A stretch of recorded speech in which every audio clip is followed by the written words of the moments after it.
இது ஃபர்ஸ்ட் மலேசியாவின் செய்திகள் உங்களுக்காக.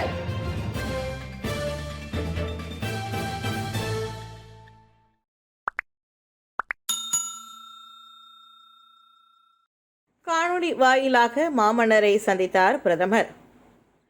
முதலாவது அமைச்சரவைக்கு முந்தைய கூட்டத்திற்காக பிரதமர் டத்தோஸ்ரீ இஸ்மாயில் சப்ரி யாக்கூப் நேற்று மாட்சிமை தங்கிய மாமன்னர் அல் சுல்தான் அப்துல்லா ரியாத்துடன் அல் முஸ்தபா பில்லா ஷாவுடன் காணொலி வழியாக சந்திப்பு நடத்தினார். காலை 8:30 மணிக்கு தொடங்கிய இச்சந்திப்பு 30 நிமிடங்கள் நீடித்ததாக இஸ்தானா நெகேரா நேற்று தனது முகநூல் பதிவில் குறிப்பிட்டிருக்கிறது. இஸ்மாயில் சப்ரி 9வது பிரதமராக பதவியேற்ற பின்னர் முதலாவது முறையாக இந்த அமைச்சரவைக்கு முந்தைய கூட்டம் நடத்தப்பட்டிருக்கிறது. அரசாங்கம் தொடர்பான விவகாரங்கள் குறித்து விவாதிக்கவும் கருத்து பரிமாறிக்கொள்ளவும் மாமன்னர் பிரதமரை சந்திப்பது வாராந்திர நடவடிக்கைகளில் ஒன்றாகும். கோவிட்-19 தடுப்பூசி தொடர்பான உயிரிழப்பு இல்லை. கைரி. கோவிட்-19 தடுப்பூசியுடன் தொடர்புடைய உயிரிழப்பு சம்பவம் நாட்டில் ஏற்படவில்லை என சுகாதார அமைச்சர் கைரி ஜமாலுடீன் தெரிவித்தார். இதுவரை நாட்டில் 64.2 விழுக்காடு பெரியவர்கள் முழுமையாக கோவிட் தடுப்பூசியை போட்டிருப்பதாக அவர் கூறினார். இதனிடையே தகவல்களை வெளியிடுவதில் தமது அமைச்சு மேலும் வெளிப்படையாக நடந்து கொள்ளும் என அவர் உறுதியளித்தார். இயங்கலை வழியாக நடைபெற்ற பிரதமரின் முதல் அமைச்சரவை கூட்டம். நேற்று நடைபெற்ற பிரதமர் டத்தோஸ்ரீ இஸ்மாயில் சப்ரி யாக்கூப் தலைமையிலான முதல் அமைச்சரவை கூட்டத்தில் நாட்டில் பரவி வரும் கோவிட்-19 பெரும் தொற்று குறித்து முக்கிய கவனம் செலுத்தப்பட்டது. மக்களுக்கு நன்மை அளிக்கக்கூடிய பொருளாதார துறையை மீண்டும் மீட்டெடுப்பதற்காக அனைத்து அமைச்சுகளும் சுகாதார நடவடிக்கையை வலுப்படுத்தும் முன்னெச்சரிக்கை நடவடிக்கையை மேற்கொள்ள வேண்டும் என்று அக்கூட்டத்தில் வலியுறுத்தப்பட்டதாக இஸ்மாயில் சப்ரி தெரிவித்திருக்கிறார். புதிதாக பதவியேற்றிருக்கும் அமைச்சர்கள் அனைவருக்கும் 100 நாட்களுக்குள் தங்களின் அடைவு நிலையை நிரூபிக்க வேண்டும் என்பதை டத்தோஸ்ரீ இஸ்மாயில் மீண்டும் நினைவுறுத்தியிருக்கிறார். அதோடு இதற்கு முன்னதாக அறிவிக்கப்பட்ட அனைத்து உதவிகளும் உடனடியாக வழங்கப்பட வேண்டும் என்று அமைச்சரவை கூட்டத்தில் வலியுறுத்தியதாக தமது முகநூல் பதிவில் பிரதமர் தெரிவித்தார். இப்புதிய அமைச்சரவை நாட்டின் நிலைத்தன்மை மற்றும் மலேசிய குடும்பத்தின் பாதுகாப்பிற்கு முக்கியத்துவம் வழங்குவதை உறுதி செய்யப்படும் என்று அவர் குறிப்பிட்டார். கோவிட் நோயாளியுடன் நெருங்கிய தொடர்பில் இருந்ததால் ஆகஸ்ட் 30ஆம் தேதி வரையில் தனிமைப்படுத்துதலுக்கு உட்படுத்தப்பட்டிருக்கும் இஸ்மாயில் நேற்று தமது வீட்டிலிருந்து காணொலி அழைப்பின் வாயிலாக அமைச்சரவை கூட்டத்திற்கு தலைமையேற்றார். தொழிலாளர்களுக்கு உரிய நேரத்தில் ஊதியம் வழங்கப்படுவதை உறுதி செய்ய மின்னியல் ஊதிய முறை.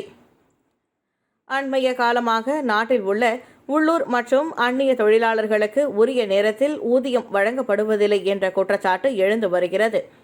இதை கருத்தில் கொண்டு மனிதவள அமைச்சு மின்னியல் ஊதிய முறையை அமலுக்கு கொண்டு வரவிருப்பதாக அதன் அமைச்சர் டத்தோஸ்ரீ எம் சரவணன் தெரிவித்திருக்கிறார். இப்போது நாட்டில் உள்ளூர் மற்றும் அந்நிய தொழிலாளர்களுக்கு உரிய நேரத்தில் சம்பளம் கிடைப்பதில்லை. சில ஊடகத்துறையில் இருப்பவர்களுக்கு சம்பளம் வழங்கப்படாததாக புகார்கள் கிடைத்திருக்கின்றன. அதோடு ஊடகத்துறையில் உள்ள பலருக்கு சொக்சோ, இபிஎஃப் போன்ற பாதுகாப்புகள் வழங்கப்படாததால் இகாசே எனப்படும் மின்னியம் சம்பள முறையை அமல்படுத்தப்படவிருக்கின்றோம். இதன் வாயிலாக எந்தவொரு தொழிலாளிக்கும் உரிய நேரத்தில் ஊதியம் கிடைக்கவில்லை என்றால் உடனடியாக அமைச்சுக்கு அத்தகவல் தெரிவிக்கப்பட்டு நடவடிக்கை எடுக்கப்படும் சூழ்நிலை என்று அவர் கூறினார். அதை தவிர்த்து பொது சேவைத்துறை ஊழியர்கள் தங்களின் வாகன காப்புறுதி மற்றும் சாலை வரியை புதுப்பிப்பதில் சிரமத்தை எதிர்நோக்குவதை கருத்தில் கொண்டு தவணை முறையில் கட்டணம் செலுத்தி அதை புதுப்பிப்பதற்கான வசதியும் ஏற்படுத்தி தரவிருப்பதாக டத்தோஸ்ரீ எம் சரவணன் குறிப்பிட்டார். பாலியல் குற்றம் புரிந்தவருக்கு 1050 ஆண்டுகள் சிறை தண்டனை நீதிபதி குணசுந்தரி நியாயப்படுத்தினார்.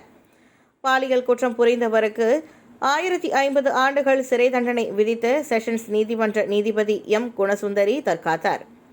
அதுவும் பிள்ளைகளுக்கு தந்தையாக மற்றும் காப்பாளராக இருப்பவர் இதுபோன்று மோசமான கொடூரமான செயலில் ஈடுபட்டால் கடுமையான தண்டனை விதிக்கப்படுவது நியாயமானதே என அவர் வலியுறுத்தினார்.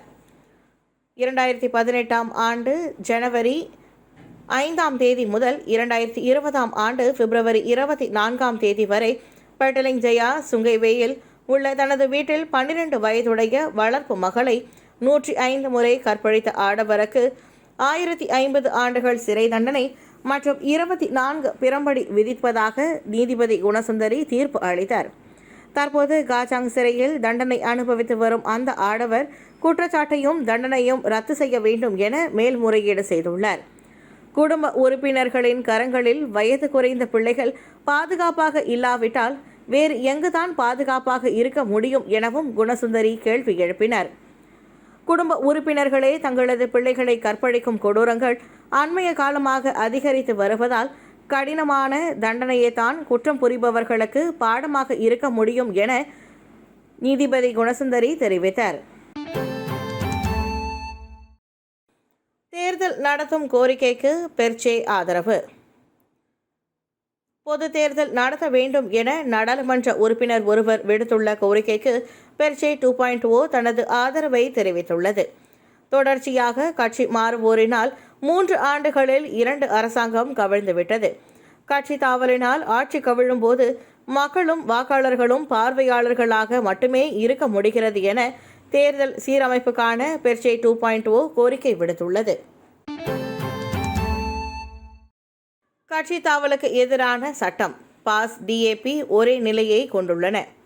கட்சி தாவலுக்கு எதிராக சட்டத்தை டிஏபி ஆதரிப்பதை பாஸ் கட்சி வரவேற்றுள்ளது.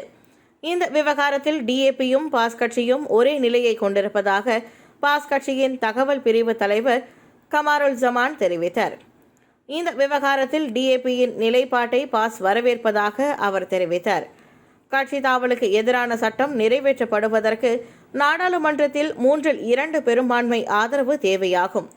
நாட்டில் அரசியல் நிலைத்தன்மைக்கு கட்சி தாவலுக்கு எதிரான சட்டம் அவசியம் தேவை என பாஸ் கருதுவதாகவும் கமாருல் ஜமான் தெரிவித்தார். டோக்கியோ பாராலிம்பிக் பந்து வீச்சு போட்டியில் வெய்லூன் வெள்ளிப் பதக்கம் வென்றார். டோக்கியோ பாராலிம்பிக்கில் போஷியா எனப்படும் பந்து வீச்சு போட்டியில் தேசிய வீரர் செர்வின் லோன் நாட்டிற்கு வெள்ளிப் பதக்கம் பெற்று தந்தார். அவர் அப்போட்டியின் இறுதி சுற்றில் உலகின் முதல் நிலை விளையாட்டாளரான பிரிட்டன் டேவிட் ஸ்மித்தை தோல்வி கண்டார். இதனிடையே வெய்லூன் டோக்கியோ பாராலிம்பிக்கில் பங்கேற்றிருப்பது இது முதல் முறை என்பதோடு உலக தர வரிசையில் 11வது இடத்தை பிடித்துள்ளார் என்பதும் குறிப்பிடத்தக்கது. தாலிபான் விவகாரத்தில் அதிகாரப்பூர்வ முடிவு இன்னும் எடுக்கப்படவில்லை. தாலிபான் விவகாரத்தில் மலேசியா இன்னும் அதிகாரப்பூர்வ முடிவு எதுவும் எடுக்க முடியவில்லை. இந்த விவகாரத்தில் மிகவும் கடினமாக மற்றும் பொறுத்திருந்து முடிவு எடுப்பது என்ற நிலையில்தான் மலேசியாவின் நிலைப்பாடு உள்ளது என வெளியுறவு அமைச்சர் சைஃபுதீன் அப்துல்லா தெரிவித்தார். தற்போது காபூலில் இருந்து தினசரி அடிப்படையில் அரசாங்கத்திற்கு தகவல் கிடைத்து வருகிறது. விரைவில் அரசாங்கத்தின் அதிகாரப்பூர்வ முடிவு குறித்து நாங்கள் அறிவிப்போம் என அவர் கூறினார். ரோன் 97, ரோன் 95 மற்றும் டீசல் விலையில் மாற்றம் இல்லை. வியாழக்கிழமை செப்டம்பர் 2ஆம் தேதி முதல் செப்டம்பர் 8ஆம் தேதி வரையில் ரோன் 97, ரோன் 95 மற்றும் டீசல் விலையில் எவ்வித மாற்றமும் இல்லை. ரோன் 97 ரக பெட்ரோல் 1 லிட்டர் 2 ரிங்கிட் 72 சென்டிற்கு விற்கப்படும். ரோன் 95 ரக பெட்ரோல் 1 லிட்டர் 2 ரிங்கிட் 5 சென்டிற்கும் டீசல் 2 ரிங்கிட் 15 சென்டிற்கும் விற்கப்படும். கலைத்துறையில் முடக்கத்தால் காய்கறி விற்பனையில் கால் பதித்திருக்கும் இயக்குனர் சண்முகம். சோதனையை சாதனையாய் மாற்ற தெரிந்தவர்களும் தடைக்கற்களை படிக்கற்களாக உருவாக்க தெரிந்தவர்களுமே பார் போற்றும் வரலாற்றில் இடம் பிடிப்பர். அத்தகைய சீரிய முயற்சியில் களம் இறங்கியுள்ளார் உள்நாட்டு திரைப்பட இயக்குனரும் கதாசிரியருமான சண்முகம். இதுநாள் வரையில் கலைத்துறையில் மிளர்ந்து வந்த இவர் தற்போது காய்கறி விற்பனையிலும் எதிர்நீச்சல் அடிக்க தொடங்கியிருக்கிறார். கடந்த 20 ஆண்டுகளுக்கும் மேலாக மலேசிய கலைத்துறையில் இணைந்து பல்வேறு சின்ன திரைகளையும் திரைப்படங்களையும் இவர் இயக்கியுள்ளார். மலேசிய கலைத்துறையில் ஷான் என்று பரவலாக அறியக்கூடிய இவர் இயக்கிய ஸ்வீட் ட்ரீம் தொலைக்காட்சி திரைப்படம் மக்களிடையே பெரும் வரவேற்பை பெற்றது. மலேசிய திரைப்பட கல்லூரியில் முறையாக படித்த இவர் சிறந்த புகைப்பட கலைஞரும் ஆவார். ஆயினும் கோவிட்-19 என்ற கொடிய பெருந்தொற்றின் வலையில் சிக்கி தங்களின் ஒட்டுமொத்த வாழ்வாதாரத்தை இழந்தவர்களில் இவரும் ஒருவராவார். இல்லத்தரசியான மனைவி மற்றும் 2 குழந்தைகளுக்கு தந்தையான இவர் சுமார் 2 ஆண்டுகள் கலைத்துறை முடக்கம் கண்டிருந்ததால் பொருளாதார நெருக்கடிக்கும் ஆளானார். அச்சமயம் நண்பர் ஒருவரின் ஆலோசனையின் பேரில் தமக்கும் சற்றும் அனுபவமில்லாத விவசாயத்திலும் காய்கறி விற்பனையில் ஈடுபட துவங்கியுள்ளதாக சண்முகம் தெரிவித்தார். எங்களுக்கும் வயிறு உள்ளது, குடும்பம் உள்ளது, நாங்கள் என்ன செய்ய முடியும்? அப்படி என்ன செய்வதென்று தெரியாமல் இருந்த நேரத்தில் பூபா என்ற நண்பர் ஒருவர் சிறிய அளவிலான காய்கறி தோட்டம் ஒன்று போட்டிருந்தார். அவர்தான் எனக்கு இந்த காய்கறி விற்பனை வாய்ப்பிற்கு வழி ஏற்படுத்தி கொடுத்தார். வருமானம் ஏதும் இல்லாத காரணத்தால் அவரின் ஆலோசனைக்கேற்ப காய்கறிகளை வீடு வீடாக சென்று விற்று வருகிறேன். இன்றைய காலகட்டத்தில் வீட்டை விட்டு வெளியேற பலரும் தயங்கி வருகின்றனர். அத்தகையோரை தேடி சென்று நானே நேரடியாக காய்கறிகளை விற்று வருகிறேன் என்று அவர் கூறினார். செய்யும் தொழிலில் நியாயமும் தர்மமும் இருந்தால் எந்த துறையாக இருந்தாலும் அதில் நிம்மதியையும் நேர்மையான வருமானத்தையும் ஈட்ட முடியும் என்பது தமது அசைக்க முடியாத நம்பிக்கை என்கிறார் சண்முகம். இதனிடையே கலைத்துறையில் தரமான படங்களை வழங்கும் தமது முயற்சிக்கு ஒரு சில சுயநலமிக்க தயாரிப்பாளர்கள் முட்டுக்கட்டையாக இருப்பதால் வெற்றி என்பது பல சமயங்களில் எட்டாக்கனியாகி விடுவதாகவும் அவர் வேதனையோடு தெரிவித்தார். புதிய வகை கோவிட் வைரஸ் உலக சுகாதார அமைப்பு கண்காணிப்பு. முதலாக கொலம்பியாவில் அடையாளம் காணப்பட்ட எனும் கோவிட் வைரஸின் தன்மையை உலக சுகாதார அமைப்பு தீவிரமாக கண்காணித்து வருகின்றது. அறிவியல் ரீதியாக B.1.621 என அறியப்படும் இந்த வகை வைரஸ் தடுப்பூசியின் நோய் எதிர்ப்பு ஆற்றலை குறைக்கும் சாத்தியக்கூறுகளை கொண்டிருக்கின்றது என உலக சுகாதார அமைப்பு தெரிவித்துள்ளது. கொலம்பியாவிற்கு அடுத்தபடியாக தென் அமெரிக்கா மற்றும் ஐரோப்பா நாடுகளில் அடையாளம் காணப்பட்டிருக்கும் அந்த வைரஸ் தொடர்பில் மேலதிக ஆய்வுகள் செய்யப்பட வேண்டியுள்ளதாக அவ்வமைப்பு தெரிவித்தது.